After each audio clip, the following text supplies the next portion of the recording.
Hey there, everybody. Thanks for joining me for another one-man review. Today I'll be taking a look at the newest volume, Volume 7 of Rust Belt Review. Rust Belt Review, if you follow the channel, you'll know is like one of, if not my favorite anthology going. It's very carefully sophisticated curation by Sean Knickerbocker, picking people who are just fantastic cartoonists and even more so, I would say, fantastic writers. This is the Sean Knickerbocker on the cover. Pays to be the boss because when you are doing the thrilling conclusion to your story that you've been running since Volume 1, you get to do a full color with a foil on the cover. So that's pretty awesome.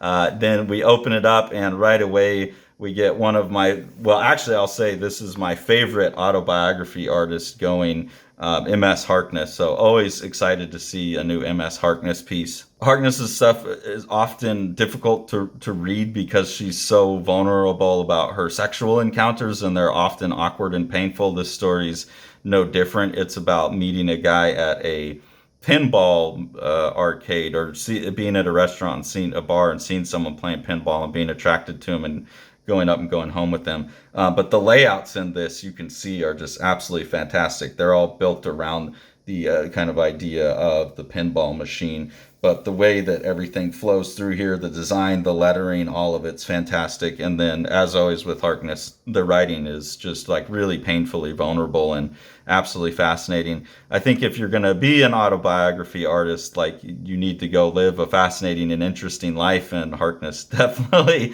leaves a wild life, and has plenty of interesting content for her stories, and is now becoming the powerful visual artist that you see on the page before you to go with those powerful stories. So I think this is really, a generational talent that we're looking at, and people should be getting as much of Harkness's work as possible. The next story is called Sights My Own. This is by Audra Stang, another kind of steady contributor to the Rust Belt Review, someone who has that similar aesthetic of like down-to-earth, rural stories. I really, really like this page here where this woman is looking at the photographs of this child aging. I think that's a really challenge.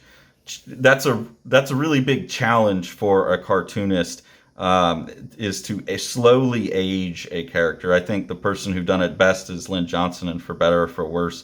But to do it all on one page like this is quite a feat. So I feel like Audra Stang took on the age a character challenge and nailed it here. And then you even see the character aged further in this panel here. So really, really, really like that. Alex Nall, another constant contributor and another favorite of mine. Someone who has an ongoing series of stories that are all set in one town. These usually get collected in the town and county comics, even though they're split up into anthologies here and there. So in this one, Alex is doing a bunch of one-page stories that are about characters in the town who have heart attacks, and you can see up here there's like all of those services for the cardiology, coronary care, electrocardiogram. So just little snippets of people in the town and their story, with one-page stories about their encounters with heart attacks. Super uplifting.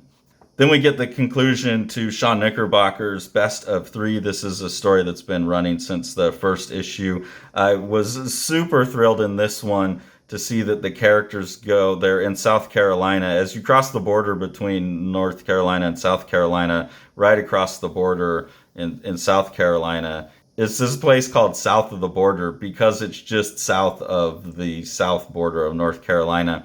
The crazy thing is it's like all super racist Mexican themed. Sean doesn't even really show it in here that much, but there's like gigantic, like racist, like ay caramba type of statues. This thing right here is a gigantic sombrero that's kind of like a space needle. At the bottom of it, there's like an arcade that you can go play in, and then you could take an elevator up to the top. I went there with some friends when I lived in Virginia. We drove down to University of South Carolina for a comics conference, and on the way, one of the people in the car was like, hey, we got to stop at South of the Border. It's this super tacky, awful, racist, like tourist trap thing. And Sean does a really good job showing some of the funkiness of it. But there's other things like concrete dinosaurs, and it's a total wacky place. But it's a really funny place to have characters meet up, and totally the type of place where characters, and this is like a heist type of story, where characters who are on the road trying to steal some trading cards would wind up meeting at. So really enjoyed that. It's always fun when you're like, hey, I've been there and I know that place, and it has the feel. Also, you can see Sean Knickerbocker is just a fantastic cartoonist in his own right. So great writer, great cartoonist, and great curator of an anthology. A really kind of sad and funny strip here by Elias Gonzalez called Happiness is a Warm Puppy. And you see these people got this new puppy and then they just leave it outside in the rain. A lot of really like subtle moment to moment type of cartooning going on in here. And yeah, like some really funny sick stuff. Like here the mosquito comes in and pokes the puppy in the eye, and then you get the close up of the eye bleeding out. Just like just a fun little cartoon. Then we get How to Dance. This is by Valerie Light, and I really, really enjoyed Valerie's entry in the previous, in Rust Belt Review 6, about the how to walk, and this one is now taking that exploration of like how young women are trained to exist in the world even further. This is also from someone who was in dance, who was in gymnastics, who was like a pretty popular girl from what I can tell. And that's a really interesting viewpoint to have in comics. I feel like we haven't had a lot of autobiography comics from people who were in the cool crowd, who were athletes, who were dancers, things like that. That's an experience that I haven't read about. It's usually someone who grew up wanting to do comics. They talk about being a comic artist, being an artist. This is an entirely, if you're going to do autobiocomics, do something that no one's hasn't had that experience put into comics before, And so someone like me can come in and be like, wow, okay, I've never done gymnastics. I've never done dance. I don't know anything about that. I don't know anything about that little girl's view of the world, and this gives it to me in a way. And it's also pointing out the problems of it, but it's not just sitting there complaining about how society held me down and this kind of stuff that you can get in a lot of autobiography, especially coming of age stories and stuff. Overcoming societal barriers and that kind of stuff. It's that's all in there, but it's not as much of a complaint so much as I was into this, I wanted to do this, and here's the bad parts and here's the good parts. This is what was cool. So I appreciate that approach. And then I really, really like this one panel here where she's lost in her thoughts. She's thinking about maybe I could be a real gymnast, maybe I could go to the Olympics. There's dumb songs that we had to dance to, and then while that's going on, mom's just blah blah blah blah blah blah, and so mom's words are going throughout the whole panel, and you could see coming out, just covering over the kids as well. So I think a really, really interesting project, well drawn, and some really interesting kind of formal things going on in it. It says to be continued. I look forward to seeing that. I think this will probably be a lot of short how-tos that get collected into a larger graphic novel at some point, I would hope. It seems like a very worthwhile project to have out in the world. Another entry from Matt MacFarland, who's had this OK Cryptid in the last couple issues of Rust Belt Review. This is just a flip now from the kind of Sasquatch character that's been in the previous two, going through the OK Cryptid online dating service, now to a woman that he met at the end of the last issue. Now we're looking at her dating experience, and she's going to go date Greggy G, the ghost, who's a pretty artsy-fartsy fellow, originally from New Orleans. Really, really funny strip that sums up the awkward painfulness of dating in general and online dating in specific. Really fun, trippy, psychedelic entry called The Diamond Highway by Drew B. Hall. I especially like this page, and I like what's going on with the halftones here. I don't know what it is that got halftoned, but there's some image that's halftoned here. Some really cool psychedelic cartooning going on in this story.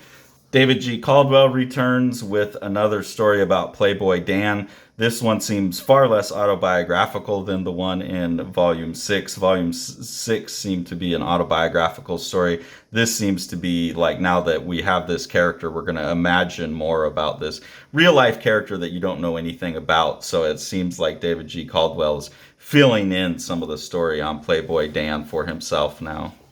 And then a surprisingly fantastical story by Abby Kacen called Welcome to Hell. This one is kind of playing with Dante's Inferno, and you can see here we have a Cerberus. This girl, you can see her scrambling out, coming back to life. So a little bit more fantastical than a lot of the stories, but cartooning wise, very similar. I really like this page that also has some ink washes to it. So some very good imaginative cartooning of this character here dying and going to hell.